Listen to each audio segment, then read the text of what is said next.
Hello and welcome back to the Neil News Network. I'm Ryan Garavita. And I'm Jacob Delzato. Now Ryan, I understand this is a very special Neil News Network. What's going on? That's right, Jacob. It's time to take a look at the student council elections. Plus, I created a new segment called Neil News Weekend. Let's get to it.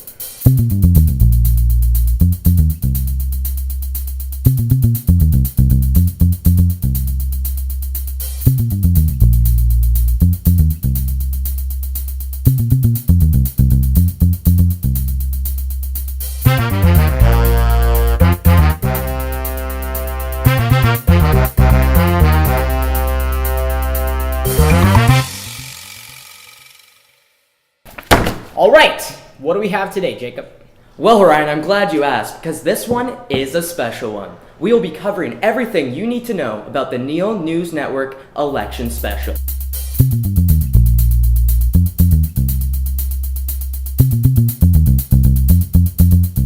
Now we're going to take a look at some of our personal favorite moments from the speakers. Here's a highlight reel. Good morning, boys. The first thing you're wondering when you see me is if this guy has a phone. Helen Keller.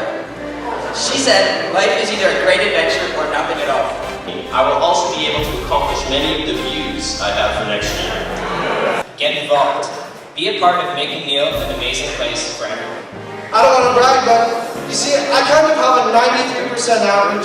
I'm currently taking grade 12 law, grade 12 French, and grade 12 calculus as a grade 11 student. So anyways, to conclude, if you vote for me, you'll have someone you can look up to in the hallways, even if it's just a floating head. I'm wearing my heart. And you know what my heart is? It's right here, underneath this prestigious crest.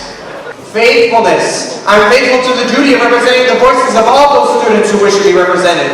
Those who might be considered minorities in the school, they will be represented. Now the moment you've all been waiting for. It's time to announce the winners of the Student Council election. Let's get to it, Ryan. For treasurer, we've got Hervé Thuram, leadership representative, Mackenzie Williams, communications director, Christopher Chapman, and now to the big boys, VP, Michael Workington, and our new president, Connell McIntyre. Good luck to the boys in the 2016-2017 Neil McNeil school year. Congratulations to the winners and a thank you to all the runners-up. Good luck, boys. I'm Nathaniel and I'm here with Mackenzie Williams. I'm going to ask him the questions. Why did you choose to run for the leadership rep? I chose to run for leadership rep because I felt as a member of student council this year, I could make a great impact on next year because I feel like I have good communication with the students around, and being able to communicate is very huge, and being able to sort of get a feel for what they want and how they want it. So I ran for communications director because I believe that the school could be represented more. They needed more of a voice, I think, on Twitter and over the announcements and stuff. So. Why did you choose to be the VP? I chose to be vice president this year because I really wanted to get involved with the school in any which way I can. Ever since I was in grade 9, I always dreamed about being council. You know what? I chose to run for president because it was my brothers right here, like these guys.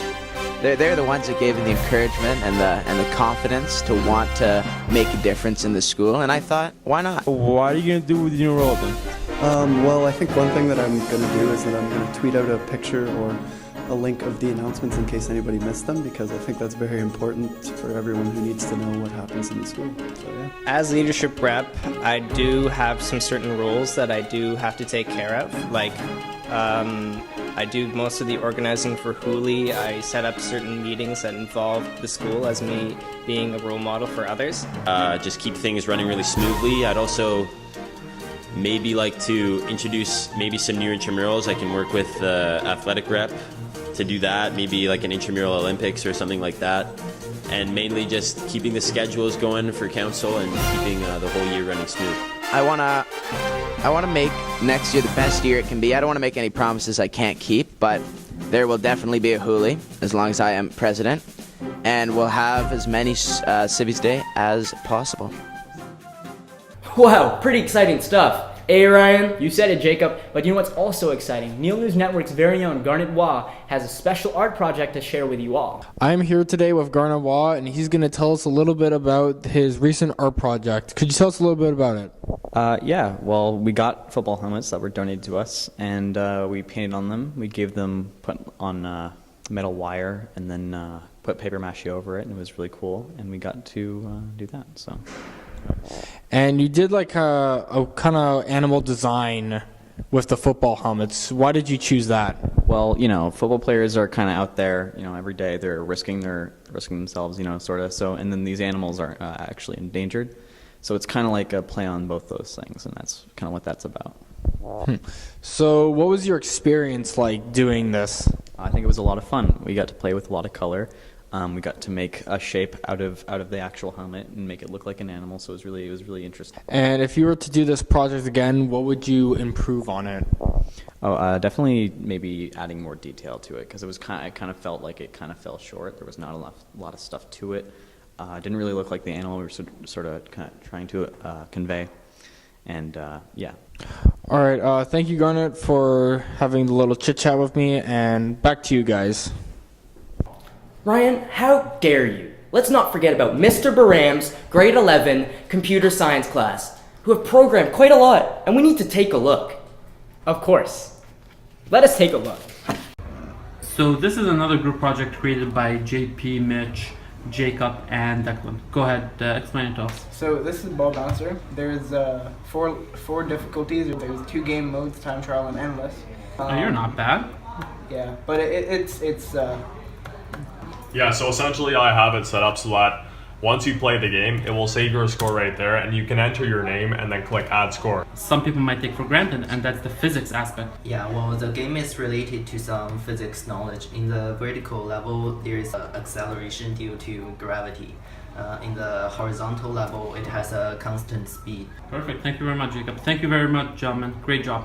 So this is another group project created by Nolan, Eris, and Charm. Go ahead, explain to us what this project's about, guys. So our idea was to make Donkey Kong, remake Donkey Kong, and call it Rescue the Charm. So once we start the game, we have a section where we have our levels. There you go, jump over that one, hold the top.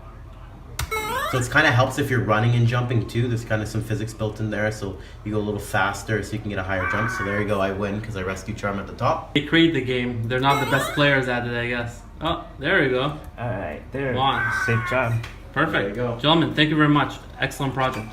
Well, Ryan, looks like that's our show. Well, now we'd like to introduce our new segment, Neil News Weekend. If you want to listen to some of our Neil News crew have a titillating conversation about the latest pop culture news, stick around. But until next time, I'm Ryan Gravita. And I'm Jacob Delzato. And remember, Fidelitas in Arduis. Good night. Hello! Welcome to this new segment by the Neil News Network. We're calling it Neil Weekend. I'm Ryan Gravita. And I'm the guy who does everything behind the scenes. I'm Christian Euros.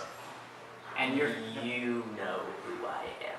This is going to be our segment where we talk about whatever we want. So my question is, Angry Birds, #1 in box office this weekend. Let me look at this for a second.